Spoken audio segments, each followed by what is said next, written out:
Olá pessoal, Edu aqui. E hoje eu queria trocar uma ideia, conversar um pouco sobre o que a gente tem visto aí, né, o crescimento desse mercado de veículos elétricos, né, ou EVs, como eles vêm sendo chamados no mundo inteiro, e como essa coisa cresceu, como ela deve se desenvolver, quais são os seus cenários nos principais mercados do mundo, quais são os benefícios, né, e quais os riscos envolvidos. Vamos bater um papo sobre isso, vamos lá. Bom, vamos começar pelo Brasil, onde a gente encontra, né, algumas características, né? E essas características são ainda a questão da legislação. O Brasil ele tem uma legislação, e obviamente a gente sabe que ela varia de estado para estado. Então, tem alguns estados onde você tem, por exemplo, IPVA reduzido para carros elétricos, outros que não têm. E eu acho que isso é um certo impeditivo para o desenvolvimento do segmento, porque fica necessária uma uniformização desse tipo de benefício, para que as pessoas entendam e para que isso se incorpore, para que você não fique inseguro no caso de você comprar o veículo num estado e depois eventualmente se mudar ou aparecer um comprador para esse veículo que esteja em outro estado, né? Uma das outras coisas que me chama a atenção é que o Brasil ainda não me parece, e aí vocês podem me corrigir caso eu esteja enganado, um país que tem uma política nacional, né, com relação aos veículos elétricos. A gente não sabe exatamente aonde os governos eles querem chegar dentro disso daí, porque existe, e a gente vai ver isso um pouco mais na frente, toda uma indústria que corre em paralelo e que obviamente vai trazer os desafios, né, e vai fazer toda a dificuldade para que esse desenvolvimento aconteça ou não. O que a gente encontra no Brasil assim de realidade? A gente encontra ainda uma infraestrutura de recarga, né, muito escassa. A gente tem visto que as pessoas que utilizam os veículos elétricos para trajetos dentro das cidades, principalmente cidades maiores, e aquelas pessoas que possuem os carregadores dentro das suas casas ou dos seus condomínios, eles têm um potencial maior de ser melhor sucedidos, né, com a experiência com o carro elétrico. E a gente tem visto, né, que surgem, né, já algumas iniciativas, como tem, por exemplo, uma que se chama Corredor Elétrico, né, na BR-101, e aí você pode ter mais iniciativas como essa para que você não tenha insegurança na hora de deixar a sua casa e fazer uma viagem com o seu carro elétrico. Então hoje a gente vê que ainda quando se chega nos shopping centers, o número de lugares para recarga são pequenos, eventualmente você não tem todos os conectores que são adaptáveis a todos os veículos. Então esse desenvolvimento de infraestrutura, quando acontecer, ele pode trazer um pouco mais de apelo. Por outro lado, né, você tem uma coisa muito interessante, que é o Brasil tendo essa abundância, né, de energia renovável, e isso tudo pode ser um suporte com relação à frota elétrica. Mas como eu já venho falando aqui, a gente tem que ter uma política de governo para que a gente entenda, né, como é que vai ser gerada toda essa energia do aumento eventual de consumo a partir de um aumento de frota de carros elétricos. Então, assim, a gente tem visto, né, que também há um interesse muito grande das montadoras, talvez algumas delas até estimuladas pela legislação no exterior, e elas estão trazendo para o Brasil cada vez mais novos modelos, mais carros elétricos, o volume de oferta é muito grande, né? Mas ainda assim, talvez ainda esteja num volume ou num número de modelos que não atenda todo o gosto do consumidor brasileiro. A gente encontra como desafio, naturalmente, um alto custo, né, inicial, que não é exatamente só um custo de, obviamente, de aquisição, né? É natural que quando a gente vai para as marcas premium, a gente vai encontrar um preço bem mais elevado, mas hoje o Brasil já tem, né, principalmente com acesso às marcas chinesas, uma série de modelos que estão ali dentro de um valor competitivo, né, dentro do mercado brasileiro de preço, e naturalmente você vai aí tendo a adaptação. Mas quando eu falo de custo total, a gente também vai falar do grande desafio, né? Ou seja, esses equipamentos elétricos, eles ainda têm, por pouca gente lidar com ele, por pouca gente ainda está produzindo as peças que são diferentes, né? Existem modelos que necessitam, inclusive, de pneus diferentes, necessitam de freios diferentes, porque são carros que ele tem torque instantâneo, então isso gera a necessidade de um equipamento de frenagem mais eficiente. E, obviamente, quando você tem um equipamento que sofre um desgaste um pouco maior e uma oferta menor desse tipo de peça de reposição, um custo eventualmente maior. Então, o Brasil vai enfrentar, além de todos esses desafios, né, e benefícios, aquela coisa natural que todos os lugares do mundo vêm atravessando também, que é a resistência do mercado a novas tecnologias. Agora, comparando isso um pouco, como é que está o estágio agora nos Estados Unidos? Naturalmente, isso diante da minha observação, né? Os Estados Unidos eles têm alguns grandes incentivos, né, dependendo do estado e inclusive dependendo de que região você está, você pode dirigir o carro elétrico apenas, né? Tem regiões que elas são fechadas para os carros a combustão.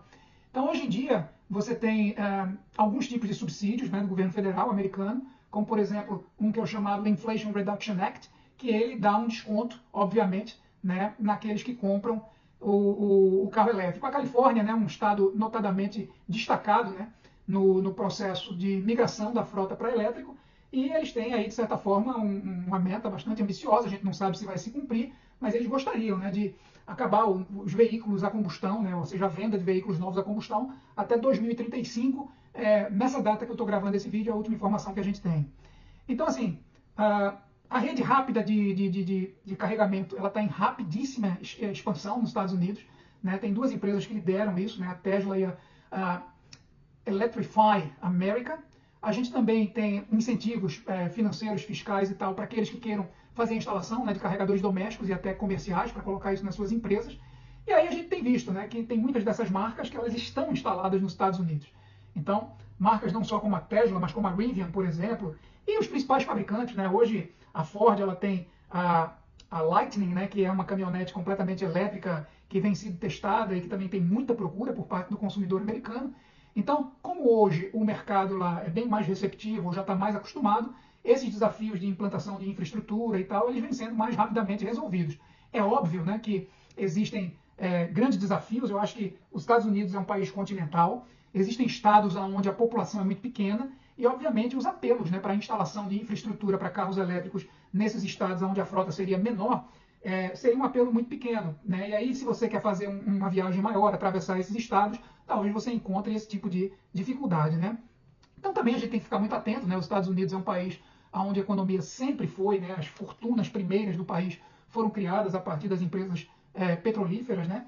E naturalmente elas reagirão, né, a toda essa busca de crescimento desse mercado novo. A gente tem que ver se essas novas tecnologias elas vão coexistir com o que já há ou se elas vão atuar de forma predatória uma com a outra, e aí a gente vai entender quem é que no final vai vencer. Falando um pouco de Europa, né, a legislação da Europa ela começou muito rígida, né, com relação a isso, né, porque havia uma preocupação muito grande com relação à emissão de CO2 e haviam, né, assim, as primeiras informações de que até 2035 eles queriam eliminar, né, a produção de carros 0 km a combustão. A gente tem ouvido que individualmente vários países têm mudado isso daí, porque se mostrou não viável no curto espaço de tempo fazer toda essa mudança. Então a gente tem visto que, óbvio, né, tem países que têm maiores incentivos, né, a Alemanha, a Noruega, eu acho que a Noruega hoje ela já tem carros elétricos como sendo muito maior, né, a compra do que os carros a combustão, mas obviamente que isso daí é uma questão de adaptação e de montagem de infraestrutura, né? Hoje a Europa ela tem em alguns lugares, né, assim, uma rede de recarga das mais avançadas do mundo, inclusive eles têm tido o foco, né, nessa coisa de integração a partir das fronteiras, né, porque não adianta também eu estar num país pequeno como Portugal, chegar na Espanha e não ter como me servir, e a mesma coisa para os demais países. E a gente tem visto, né, que a Europa tem se empenhado em colocar, né, carregadores ultra rápidos, né, nas rotas principais. E aí a gente vai vendo como é que vai sendo absorvida essa nova estrutura e como isso está realmente impactando no crescimento da frota. A gente pode destacar, né, como uma vantagem da Europa, né, que aparentemente o cidadão europeu ele tem um pouco mais, né, vamos dizer assim, imersão dentro desse conceito de energia renovável e tal. Eles estão mais buscando esse tipo de produto. E também a gente tem visto que eles têm buscado, né, cada vez mais se desenvolver também nas questões de reciclagem, que isso é uma preocupação que toda a indústria tem, porque ainda é uma tecnologia que avança muito e muito rapidamente, mas na informação de hoje, final de 2024, as baterias elas precisam, né, ser descartadas ou refeitas ou recolocadas ou recicladas entre 8 e 10 anos. Né? A partir daí você vai perdendo muita eficiência. Acho que o grande desafio é isso, né? Assim, a Europa ela não tem também materiais críticos para produção dessas baterias, então depende muito, né, de outros países para isso. E a Europa ela tem essa questão de a energia lá ainda não é uma energia considerada absolutamente renovável, né? Principais fontes de energia na Europa são a energia nuclear e o gás natural. Então isso termina que gera um impacto neutralizante na questão de você ter mais eficiência a partir do combustível renovável, né? No combustível dos carros elétricos. Falando um pouco aqui agora da Austrália, né? A Austrália ela tem vários incentivos que são variáveis de acordo com cada estado, mas também não tem uma política federal uniforme, né? Existe sim uma pressão muito grande para que a frota vá sendo transicionada, né, para os veículos elétricos. A estrutura aqui da Austrália de infraestrutura assim, de recarga é muito limitada fora das cidades grandes. Então, e é um país que tem pouquíssima concentração de gente, menos de 10% da população está no centro do país. Então seria um grande desafio você ter uma rede de atendimento a uma frota minúscula que faz esses cruzamentos de país ou essas viagens de lazer ou qualquer coisa assim para essas áreas mais remotas. Então, a Austrália ela tem vários projetos, né, de expansão. Tem um projeto que chama-se Electric Superhighway, que é no estado de Queensland, onde eu moro, mas que é uma coisa que ainda não atinge um grande número de pessoas. Mas é óbvio, né, que a gente vem vendo que há um potencial enorme de crescimento, porque a Austrália é um dos países com maior utilização de energia solar doméstica. Eu, por exemplo, eu moro numa casa que, quando eu comprei, ela já tinha os painéis voltaicos no teto da casa, e na minha garagem também já tem um carregador para carro elétrico. Então isso vem crescendo, as próprias construtoras já vêm fazendo isso, né? A gente tem a informação de que várias frotas comerciais têm buscado mais informação de como ir migrando essa frota para elétrico aqui na Austrália. Mas a Austrália também tem as mesmas questões, né, de dependência de combustíveis fósseis, ainda usa carvão para geração de energia elétrica, né? E isso é um desafio que bate exatamente no que a gente vinha falando. Então agora falando um pouco, né, quais são as questões globais, né, aquelas que mais ou menos todo o mundo enfrenta, esses desafios, é basicamente isso, né? Assim, para você aumentar a questão de uso de carros elétricos, você tem que aumentar as fontes renováveis, que sejam solar, eólica, qualquer coisa, né? Ou hidrelétrica, como o Brasil tem. Você tem que ter sempre a questão de